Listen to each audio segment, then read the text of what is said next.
Halo teman-teman, selamat datang di channel yang membahas tentang materi-materi komunikasi.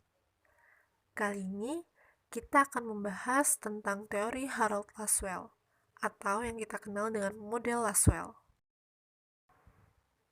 Harold Laswell salah satu tokoh penting sejarah awal ilmu komunikasi. Pada tahun 1948,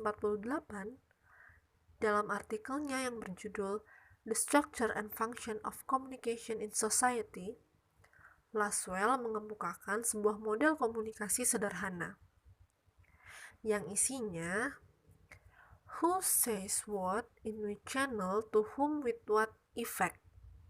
Siapa berkata apa, melalui channel apa, kepada siapa, dengan efek apa. Menurut Laswell, dengan menjawab pertanyaan tersebut, kita akan dapat memahami proses komunikasi, di mana model tersebut mengandung unsur-unsur komunikasi. Unsur-unsur komunikasi tersebut ialah who, yakni komunikatornya atau orang yang mengirimkan pesan, says what atau message atau pesannya, in which channel atau medianya, to whom, receiver atau orang yang menerima pesan, dan with what effect atau efeknya. Para pakar komunikasi menganggap model komunikasi tersebut sebagai salah satu teori komunikasi paling awal dalam perkembangan teori dan ilmu komunikasi. Di sini kita akan membahas satu persatu unsur-unsur komunikasi yang masuk ke dalam model komunikasi Laswell. Yang pertama, who. Who adalah komunikator atau orang yang mengirimkan pesan, atau sumber yang memulai komunikasi, baik individu, kelompok, maupun organisasi. Says what adalah pesan atau isi informasi.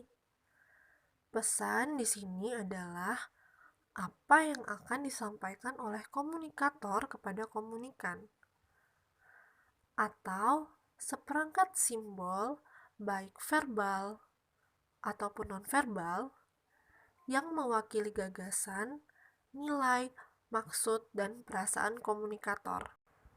Simbol verbal seperti halnya kata-kata dan simbol nonverbal seperti halnya gerak atau bahasa tubuh. In which channel atau kita bahasakan melalui media apa? Di sini, in which channel mewakili unsur komunikasi yang ketiga yakni media atau saluran, yakni alat yang digunakan untuk menyampaikan pesan dari komunikator kepada komunikan. To whom atau komunikan, atau orang yang menerima pesan. Seringkali juga disebut halayak, audiens, pendengar, dan lain sebagainya, baik individu, kelompok, maupun organisasi. With what effect atau efeknya merupakan dampak setelah menerima pesan. Efek atau dampak di sini adalah perubahan perilaku pendengarnya atau audiens setelah menerima pesan. Perubahan ini bisa terjadi pada 3 tataran. Yang pertama, kognitif, di mana perubahan terjadi pada tingkat pengetahuan.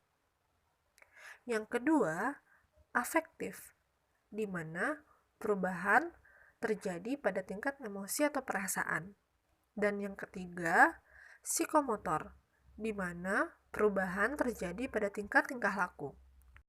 Contohnya, pesan atau informasi mengenai pandemi COVID-19 yang sekarang sedang marak diberitakan.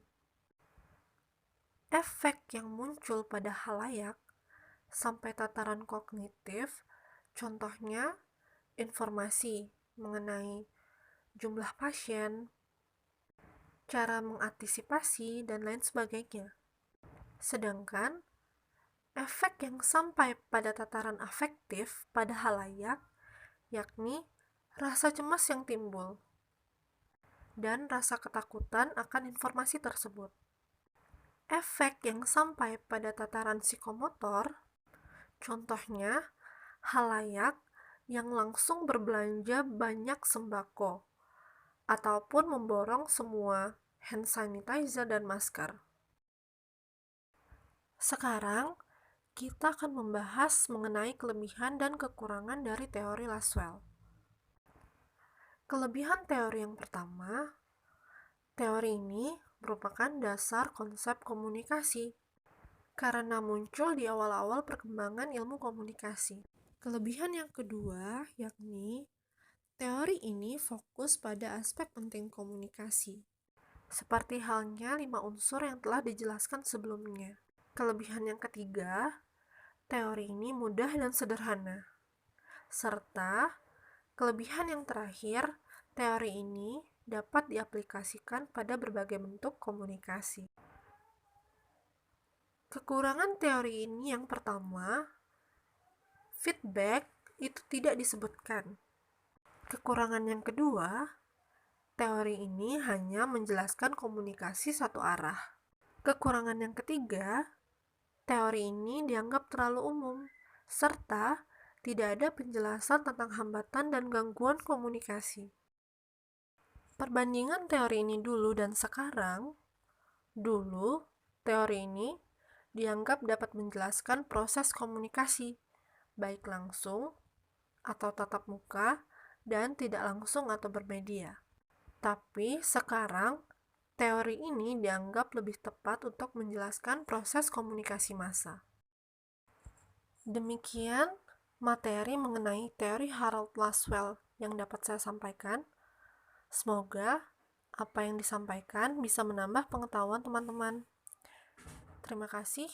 See you in the next video.